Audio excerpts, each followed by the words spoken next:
السلام عليكم ورحمة الله وبركاته. حبايب الجمال عاملين ايه؟ يا رب تكونوا بخير. اللهم صل وسلم وبارك على سيدنا محمد. صلوا على الرسول حتى لو كنت مشغول، عشان ان شاء الله ربنا يحبك على طول. النهارده بقى هنتكلم على مين؟ على ام لغلوغ، بس انا عملت لها اسم حلو كده جديد، حلو قوي يليق بيها قوي. عارفين ايه يا حبايبي؟ حبظلم. حبظلم من هنا ورايح مش هسميها غير حبظلم، ماشي؟ المعروفة سابقا بام لغلوغ، بس هو الاسم الحديث حبظلم. المهم يا حبايبي، حبظلم النهارده يا حبايبي عامله فيديو قال ايه؟ بتتكلم فيه على جوزي، وعماله بقى تهين فيه وتقول له يا غفير، انت غفير. عارف يعني ايه غفير؟ يا اختي عارفين يعني ايه غفير، امال مش عارفين؟ الغفير ده على الاقل واحد بينزل شغله عشان يجيب فلوس لعياله واهل بيته، مش زي لا مؤاخذه جوزك الله اعلم هو شغال ايه بالظبط. شغال ايه جوزك يا ست الحاج؟ شغال ايه؟ ما تكلمينا عنه. من الواضح كده ان انت مسيطره عليه جامد قوي، ان كلمتك هي اللي ماشيه على البيت. واقول لك ليه بقى؟ اقول لك ليه ان انت اللي كلمتك ماشيه على البيت؟ لانك انت بتقولي المفروض تاثري على جوزك وتسيطري عليه، وتقولي له اعمل كذا وما تعملش كذا وما تتكلمش على كذا وما تنزلش فيديوهات والغي القناه، بمعناها يعني قفل القناه وما تتكلمش عن حد وكده يعني. حد قال لك ان انا هنا راجل البيت، انا اللي بسيطر في البيت؟ ليه؟ هي القوالب نامت والانصاص قامت؟ الراجل راجل والست ست. مفيش حاجه اسمها ان الست هي اللي تمشي رايها على جوزها وتقول له اعمل كذا وما تعملش كذا. لا طبعا مفيش الكلام ده. ليه؟ متجوزك الجوافه لا مؤاخذه زي يعني اللي عندك في البيت؟ لا طبعا. لا حول ولا قوه الا بالله. والله العظيم انت مصممه تركبي لي اسلوب، بس هعمل ايه بقى؟ ما انت مستفزه. المهم يا حبايبي، فعماله برضو تقول ايه؟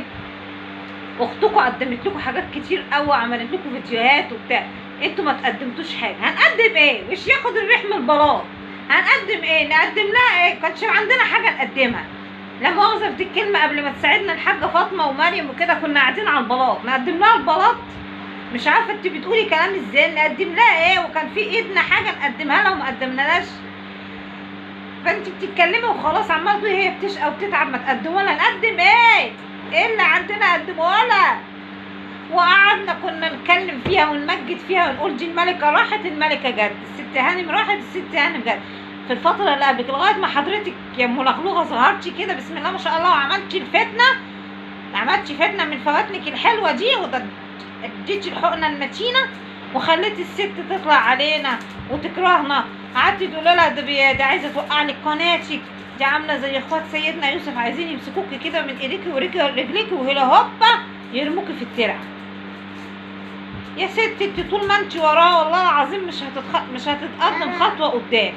انا هو انت اهو، لانك انت مش على شكلك خالص، مش شكل واحده عايزه تصلحي حد مع حد، بالعكس، لان كل ما نتقدم خطوه قدام ترجعونا ورا. ايه ده في ناس عماله تقول مش عارفه نعمل، وانت بسم الله ما شاء الله مفيش في وشك، شكلك مفيش عايزه اصلا اي حاجه فيها صلح ولا كده، بيبان والله من على وشك يبان يا نداغ اللبان. وانت بسم الله ما شاء الله نلغى ايه؟ لبان سماره.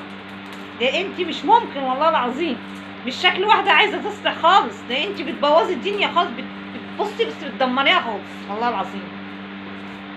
الغفير يا ست، الغفير ده احسن من ان واحد ما يعرفش ملته ايه. ده جوزك بيشتغل ما يشتغلش، قاعد في البيت عواطلي ولا انا اعرف له ايه بالظبط، بس من الواضح ان انت اللي ايه اللي يعني مدوراها كويس قوي يعني، وبتجيبي له الهم المام لعم الحاج اللي قاعد في البيت.